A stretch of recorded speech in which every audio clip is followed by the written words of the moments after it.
우리는 많은 선택을 해야 하고 결정을 내려야 합니다. 어떤 선택을 하고 결정을 할 때 우리는 믿는 사람이기 때문에 하나님의 뜻을 알고 싶어 합니다. 과연 내가 지금 내리는 이 결정이 하나님의 뜻인가 아닌가? 지금 내리는 이 결정이 과연 하나님의 뜻인가 고민하면서 기도도 하고 자문도 구해보고 책도 보고 많이 해봅니다. 어떻게 하면 결정을 할 때 하나님의 뜻을 알 수 있는가? 오늘 그 얘기를 하려고 합니다. 베트남 전쟁을 다룬 영화가 많이 있는데 그 중에 로버트 더 니로가 주연했던 디어 헌트라는 영화가 있었어요.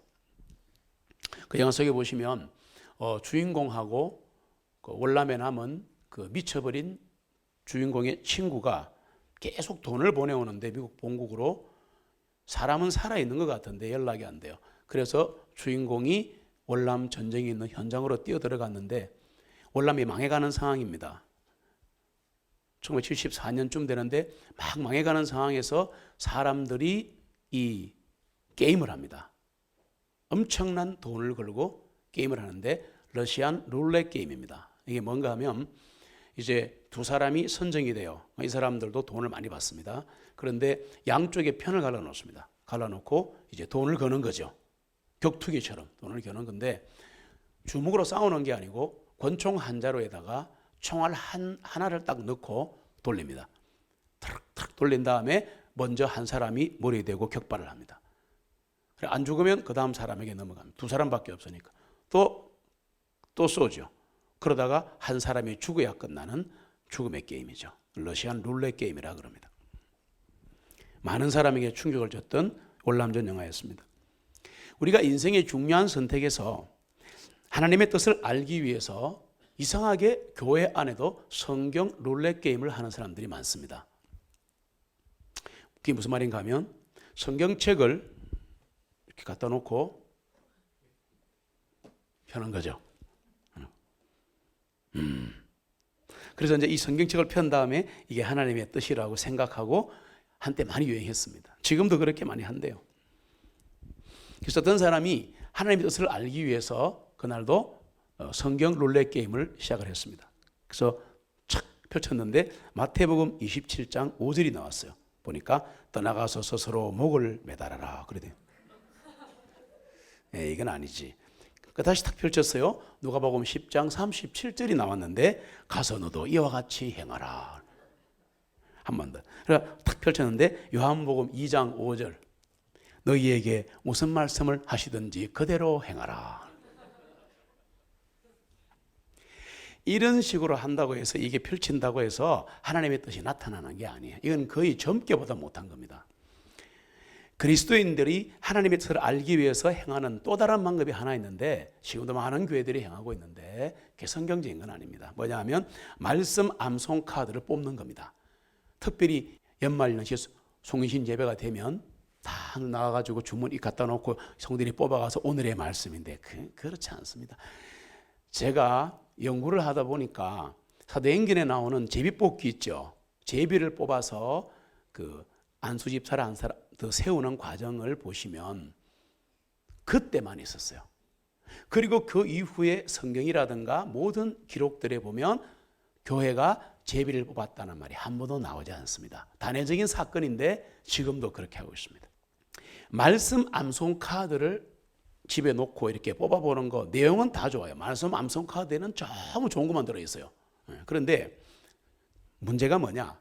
이 말씀이 분리가 되어 있다는 거예요. 단절, 즉 그 성경이 들어있는 문맥하고 관계없이 좋은 것만 딱 끄집어냈다는 거죠. 미국 사회, 이름은 될 수 없고 미국 사회에 널리 알려진 어떤 크리스찬이 자기 아내가 죽음을 앞에 두게 되었습니다. 그래서 중환자실에서 산소호흡기를 꽂고 있었어요. 이제 곧 죽는다, 관을 준비해라 이러는데 이 남편이 독실한 크리스찬이었어요. 그래 병원에 이제 가야 되는데 아침에 식탁을 이렇게 밥을 먹다 보니까 말씀 암송 카드가 쫙 있는 거야. 그래, 오늘은 이걸 뽑아보자. 그래갖고 하나를 쫙 뽑았어요. 요한복음 11장 25절이 나왔네요. 나는 부활이요 생명이니 나를 믿는 자는 죽어도 살겠고. 그러니까 상당히 고무적인 말씀이네. 한 개만 더 뽑아보자. 탁 뽑았어요. 시편 118편 17절이 나왔네요. 내가 죽지 아니하고 살아서 주님의 행하신 일들을 밝히 드러내리라. 이거는 사는 거다. 이래가지고 이제 병원에 가가지고 담당 간호사 의사한테 가서 얘기를 했습니다. 하나님께서 기적을 일으켜서 고쳐주신다고 선포하셨습니다. 이랬어요. 그래 의사 간호사가 지금 오늘 내일 하는 사람인데 이 환자가 황당해가지고 그 사람 보고 있었어요. 자신 있게 선포하고 다음날 병원 갔는데 그 다음날 아내가 숨졌습니다. 실화입니다. 전도원이 막힐 수도 있죠. 이런 우리가 일들을 많이 행하는데 이런저런 방법을 써보고 안 되니까 자기 나름대로 방법을 강구하고 들은 대로 해보고 선배한테 물어보고 또 자기가 확신하는 대로 하나님의 뜻을 사람들은 찾습니다. 누구와 결혼할 것인가? 그러니까 기도해라. 하나님이 좋은 길을 예배해 주신다. 여호와 이래. 또 이런 얘기 하잖아요. 어떤 심각한 문제를 놓고 기도하면 한참 기도하면 마음에 평안이 온다. 그거 답이다 그랬죠. 답이 아닐 때가 많더라고. 또 이런 얘기, 하나님의 음성을 들어야 하니까 마음문을 여셔야 합니다. 그런데 마음문을 여는 방법을 몰라.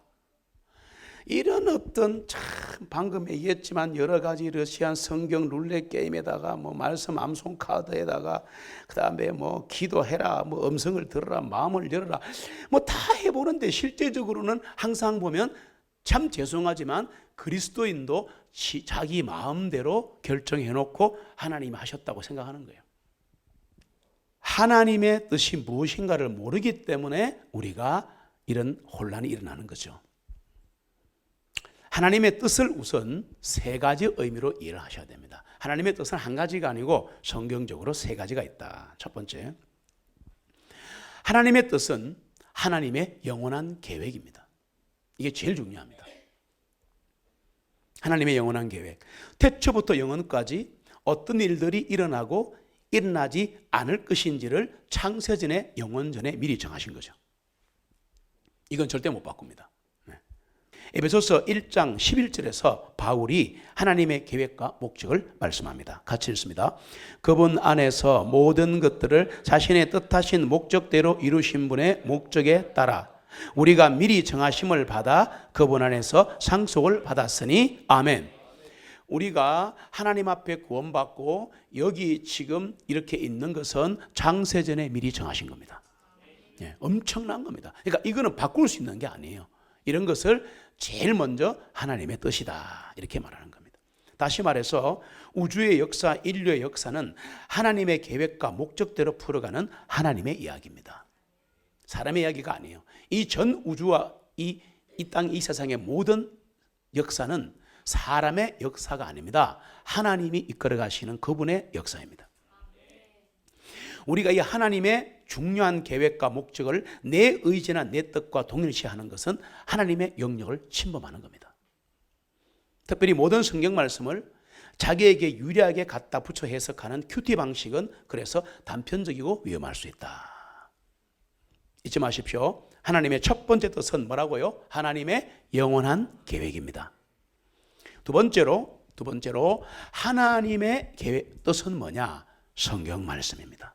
기록된 성경 말씀이 하나님의 뜻이에요. 구약 시대에는 꿈을 통해서, 예언을 통해서, 환상을 통해서, 아니면 하나님이 직접 구약 시대 조금 이전에 이 율법이 주어지기 전에 하나님이 직접 나타나셔서 말씀하시고 모세 같은 경우도 직접 나타나십니다. 그러나 지금은 그런 일이 없습니다. 지금은 나타나서 봤다라고 하면 백발백중막입니다.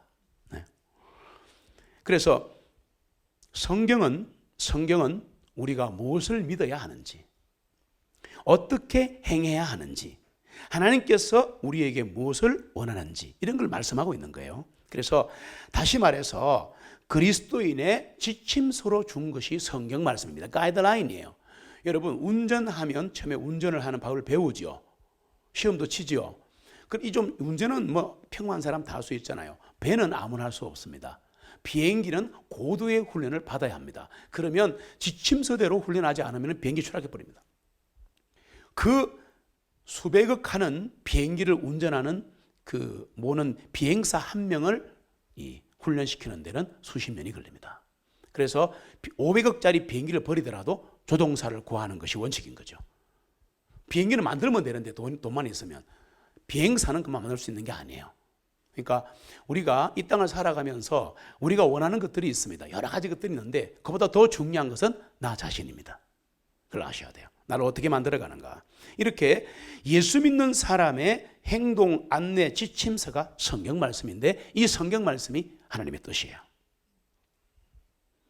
베드로전서 4장 1절로 3절 오늘 말씀 같이 읽습니다.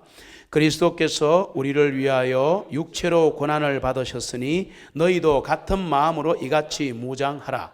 육체로 고난을 받으신 분이 이미 그 죄를 그치셨기 때문이니 이것은 그러하여금 육체 안에 남은 자기의 때를 더 이상 사람들의 정욕대로 살지 아니하고 오직 하나님의 뜻대로 살게 하려 하심이라. 잠깐만요. 무슨 뜻대로? 하나님의 뜻대로 살게 하려 하심이라.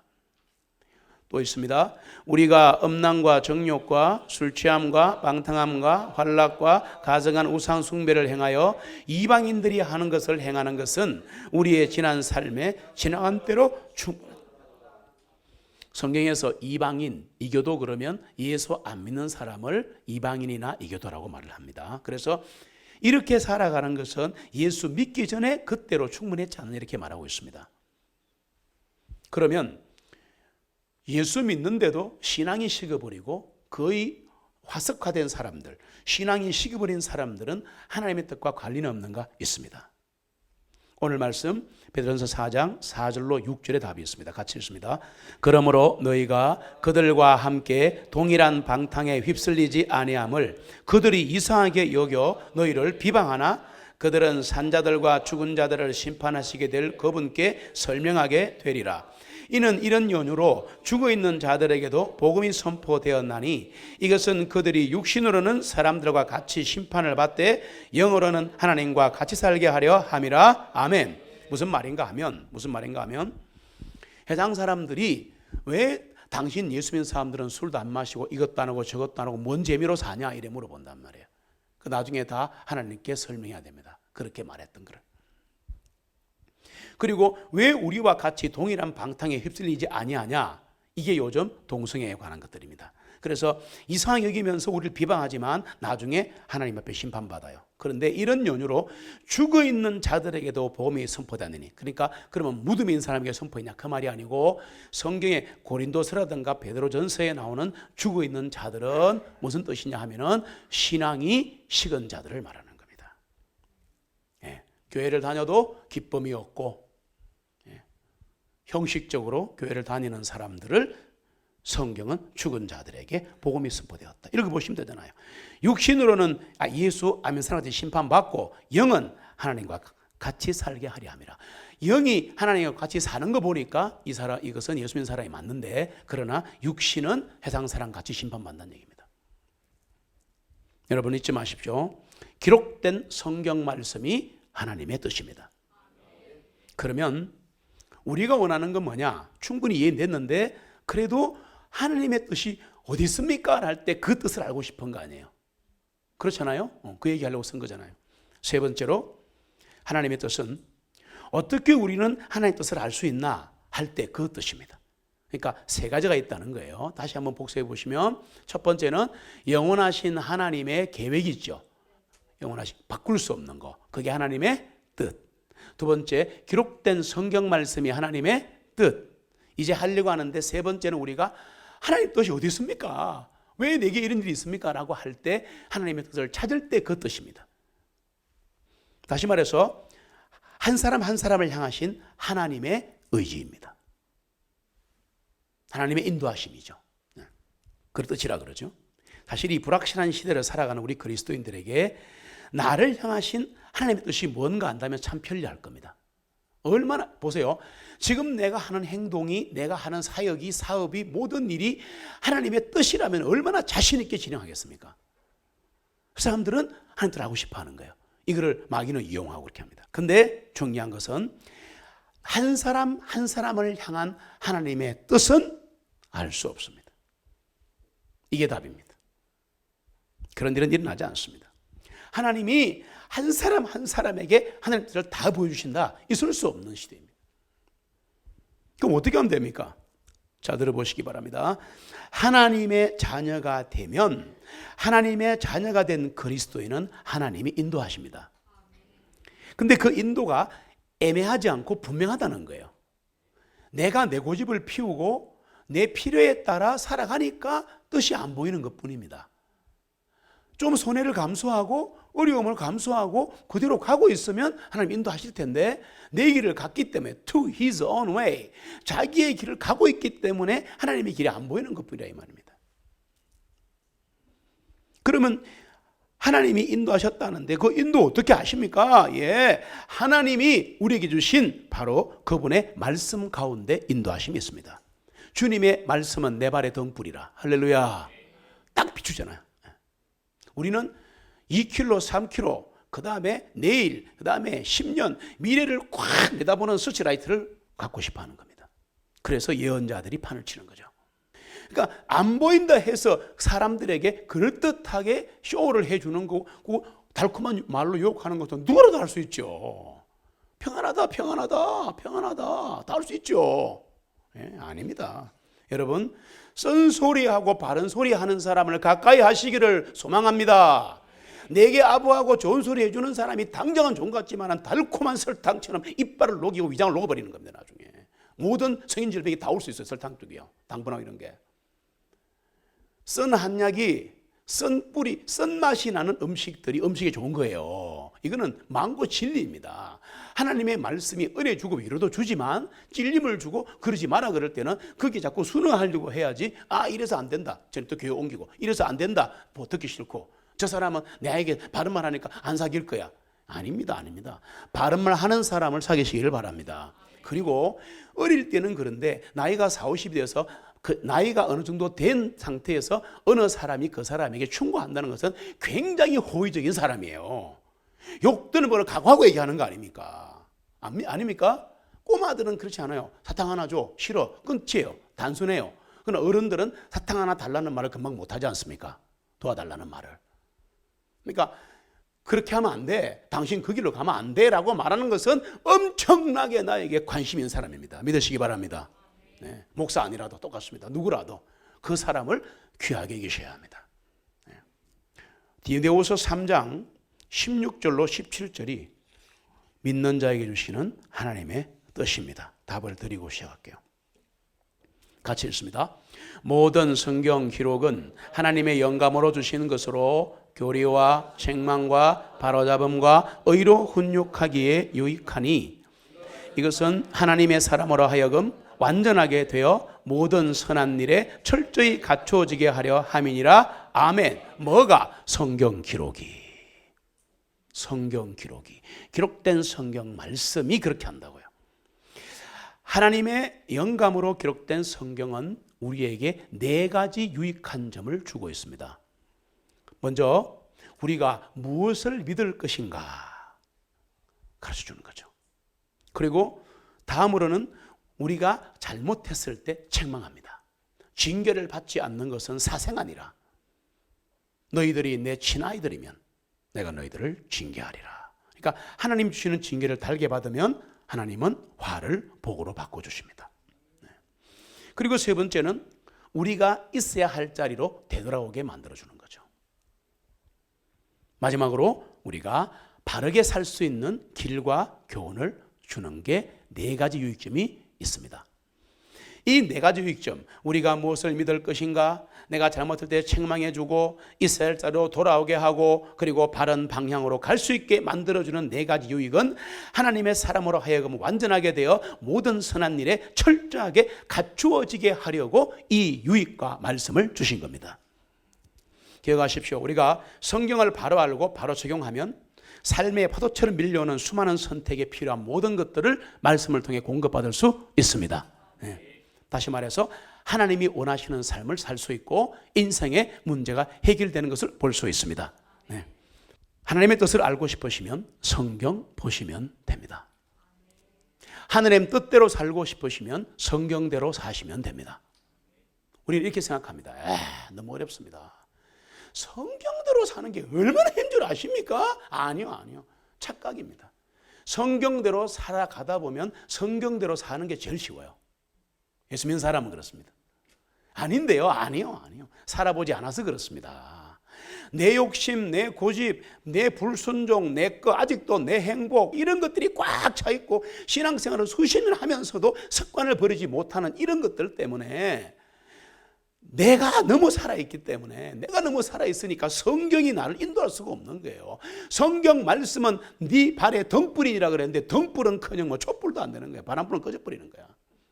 그래서 하나님의 말씀을 읽고 적용하면 하나님이 진짜 인도하십니다.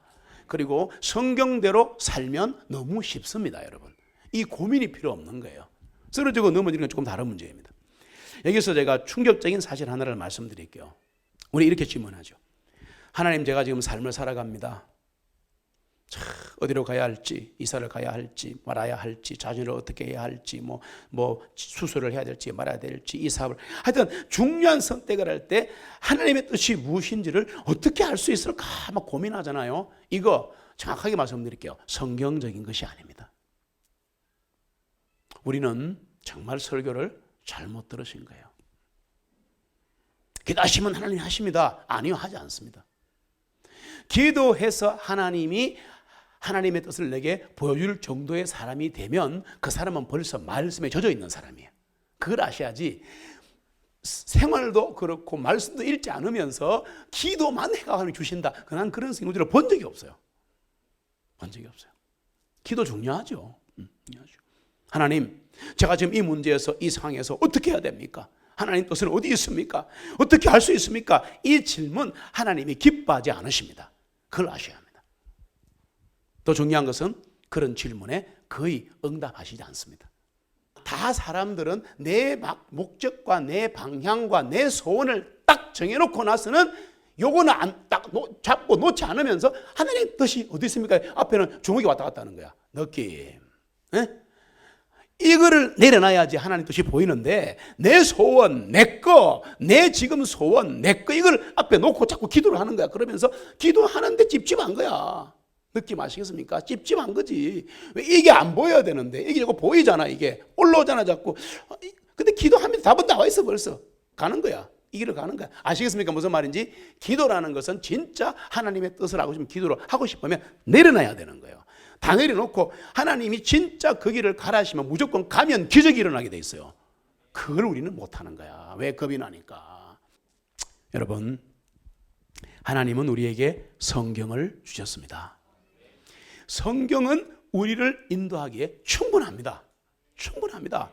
문제는 우리가 내려는 여러 가지 구체적인 선택들이 성경에 기록되어 있지 않다는 것 때문에 내 문제에 대한 해답이 정답이 탁탁탁 이리 없다는 것 때문에 우리가 고민하는 거잖아요.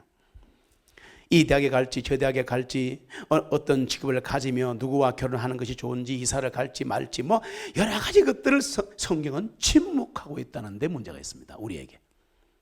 그러나 성경은 하나님께서 우리의 삶을 위해 주신 겁니다. 여러분, 이 예배당 안에서 설교만 하라고 성경 말씀 주신 거 아니에요. 그렇지 않습니다. 구체적인 삶의 지침서예요. 이게 예수 믿고 구원받아 하나님의 자녀가 된 사람은 그러면 어떻게 사는 것이 하나님의 뜻대로 사는 것일까요? 결론 내려줄게요. 이제 삶과 삶 어떻게 사는 것이 하나님의 뜻대로 사는 것일까요? 그게 딱 정해지면 나머지 우리가 알고 있는 수많은 초이스, 수많은 결정들은 그 큰 목표와 목적에서 내리면 되는 겁니다. 무슨 말인가 하면 하나님의 자녀는 하나님의 영광을 위해 살아야 합니다. 이게 가장 큰 목표입니다. 왜? 내가 너희를 이 땅에 창조한 것은 내가 영광 받으려고 만들었느니라. 찬양 받으려고 만들었느니라. 그런데 너희들이 막 애써가지고 막 벽돌집 지어가지고 센터 지어가지고 내한테 내라는 게 아니라 내가 다 해주는데 박수만 내한테 쳐라 이 말이야. 감사와 영광을. 이해되십니까? 우린 그걸 모르는 거야. 그걸 모르는 거야. 하나님께서 인도하실 때 네가 막 완전 한국말로 완전 막 한 번만 네 마음대로 한번 살아봐라. 아니면 열심히 해야 돼. 알겠죠? 그러는 게 아닙니다, 여러분. 우리의 열심이 아니라 하나님의 열심이 나를 만들어 가시는 거예요. 잊으시면 안 됩니다. 잊으시면 안 됩니다. 우리는 정말 교만하는 거예요. 그 몇 푼 돈 번다고 뭐 재산 좀 있다고 대단한 것처럼 생각하는데 아니에요. 전부 하나님 주신 거예요, 그게. 그러니까 하나님은 다 주셔놓고 하나님께 절대 복종하는 사람에게 기적 같은, 다른 사람이 볼 때는 기적 같은 일들을 일으켜 주시는 거야. 이 사람은 인도하심 받고 다른 사람 볼 때는 기적이라니까. 와, 어떻게 저런 일이. 짧게 얘기할까요? 학원을 신도시에 설립했는데 설립 6개월 만에 IMF가 터졌어요. 학원들이 막 그냥 뭐 포로꽃처럼 무너지는 거야. 막. 미안하지만 지나간 거니까 우리 학원은 승승장구했습니다. IMF를 뚫고 성장해서 2년 만에 학생이 1000명 됐습니다. 개원하자 첫 달에 그때 돈으로 1000만 원, 여러분들 1억을 순이익을 남겼습니다. 뭔 소리 하십니까? 다른 사람은 난리가 났어요. IMF가 터지니까 막 대형암 빼고는 다 쓰러지고 문을 닫고 난리 나는데 우리 학원만 잘 되는 거야. 사람들은 기적이라 그랬습니다. 기적은 무슨 기적? 하나님의 뜻대로 살아가면 하나님의 뜻 안에서 하나님이 순조롭게 풀어주시는데, 인도하시는데 다른 사람 볼 때는 기적인 거지. 되시기를 축복합니다. 하나님의 영광을 위하여. 그러니까 목적이 하나님이 이것을 기뻐하시나, 영광이라는 말이 어려우시면 하나님이 이렇게 하는 거 기뻐하실까? 생각해 보면 되는, 간단합니다. 하나님이 좋아하실까? 되게 싫어하시겠는데 안 하면 돼. 그러면 손해가 오는 것 같아요. 어떻게 볼 때. 보세요. 예수 믿지 않는 사람들이 전도서에 보시면, 집에 가서 전도서를 읽어보세요. 3장 읽어보시면 예수 믿지 않는 사람들이 힘쓰고 애써서 모아놓은 것을, 그 재물의 모든 것을 하나님이 기뻐하시는 자에게 주시는도다. 성경 말씀. 하나님 하십니다. 절대 하나님 하십니다. 성경 베드로전서 4장 11절 같이 읽겠습니다. 오늘 핵심 말씀인데 같이 읽습니다. 만일 누가 말하려거든 하나님의 말씀을 하는 것 같이 말하고, 누가 섬기려거든 하나님께서 주시는 능력으로 하는 것 같이 하라. 이것은 모든 일에서 하나님께서 예수 그리스도를 통하여 영광을 받으시게 하려 함이니 그분께 찬양과 통치가 영원토록 있기를 원하노라. 아멘. 하나님이 영광 받으시는 것은 내가 하는 말과 행동과 섬김을 통해 영광 받으시는 겁니다. 거기에는 말씀에 따른 순종이라는 베이스가 깔리는 거예요. 그리스도인의 삶의 목표는 하나님의 영광을 위하여, 쉬운 말로 하나님이 기뻐하시는 일을 하겠다 라고만 딱 하면 그 대전제를 깔아놓고 나머지 살아가면서 구체적인 하나하나 선택에 방향이 생기는 겁니다. 조그만 문제 한 개 다 하나님을 구하는 게 아니라 큰 목표가 딱 정해지면 가는 거잖아요. 고! 가는 거잖아요. 그러면 가는 길에 하나님이 함께 하시는 거잖아요. 성경은 신구와 똑같습니다, 여러분. 이상한 나라의 앨리스라는 소설이 있는데 주인공 여자 앨리스가 두 갈래 길을 만났습니다. 그래서 어디 갈까 딱 고민하고 있다가 고양이 채시한테 물어보잖아요. 야, 채시야, 내가 어디로 가지? 그 고양이가 이렇게 말합니다. 어디로 갈 건데? 몰라. 어디로 갈지 모르면 아무 데나 가도 상관없잖아. 이게 우리의 인생입니다. 목표가 없으니, 인생의 큰 목표와 방향이 없으니 이리 갈까 저리 갈까 어디 갈까 고민하고 월급 좀 더 주면 옮겨버리고 이런 일이 벌어지는 거예요. 우리의 삶이 매 순간순간 하나님의 영광을 위해 들어지지 않는다면, 하나님이 기뻐하시는 일을 하지 않는다면 우리가 하는 선택은 어제나 오늘이나 영원히 혼란스럽습니다. 그거 아셔야 됩니다. 그게 그거고 방향도 없고 목표도 없고 그때 달라지는 거고, 그러고는 힘들어하고. 성경은 하나님을 영화롭게 하는 것이 예수 믿는 사람의 목표라고 말씀하십니다. 허공했던 목표를 제시하는 게 아니에요. 이웃에게 그리스도를 전하고 이웃을 섬기고 이웃에는 가족도 들어가는 겁니다. 복음을 가르쳐야 한다고 성경이 말씀합니다. 하나님은 하나님을 아는 지식이 우리의 마음과 생각을 일깨우시기를 원하시는 겁니다. 호세아서 4장 6절은 증가합니다. 같이 읽을까요? 내 백성이 지식이 부족함으로 멸망하는도다. 아멘. 내 백성이 지식이 부족함으로 멸망하는구나. 이 지식은 하나님을 아는 지식입니다. 하나님을 어떻게 아는가? 성경을 읽으시면 됩니다. 이 하나님을 아는 지식, 성경 지식이 우리가 내리는 모든 선택을 주관하게 되어 있습니다. 그래서 하나님은 우리가 어떤 자리에 있는지 그런 것보다는 내가 어떤 사람인지도 중요하게 여기시고, 우리가 무엇을 이룩 했느냐가 중요한 게 아니라 무엇 때문에 네가 그 일을 했는가를 중시하시는 겁니다. 사람은 외모를 보지만 주님은 마음을 보십니다. 하트. 여기서 마음이라는 것은 동기를 말합니다. 모티브. 네가 왜 그 일을 하는데? 네가 왜 이 일을 하는데? 예수 믿는 사람에게는 동기가 모든 것이 될 수도 있습니다.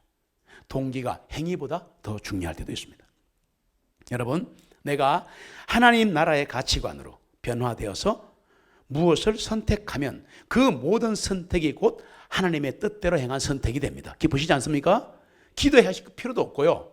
그건 도움을 요청하는 것이고 성령 충만을 기도하는 것이지 하나님 뜻이 어디 있으면 기도하지 말고 성경 읽어보시고 하나님이 나의 주인이심을 인정하시고 말씀 안에서 선택하시기 바랍니다.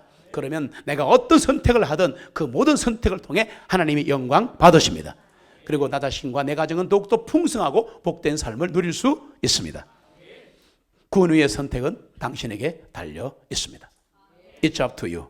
말씀 안에서 선택하시기 바랍니다. 하나님의 뜻이 어디 있는가 물어보지 마시고 하나님의 뜻대로 사시기를 소원합니다. 이것이 하나님의 뜻입니다.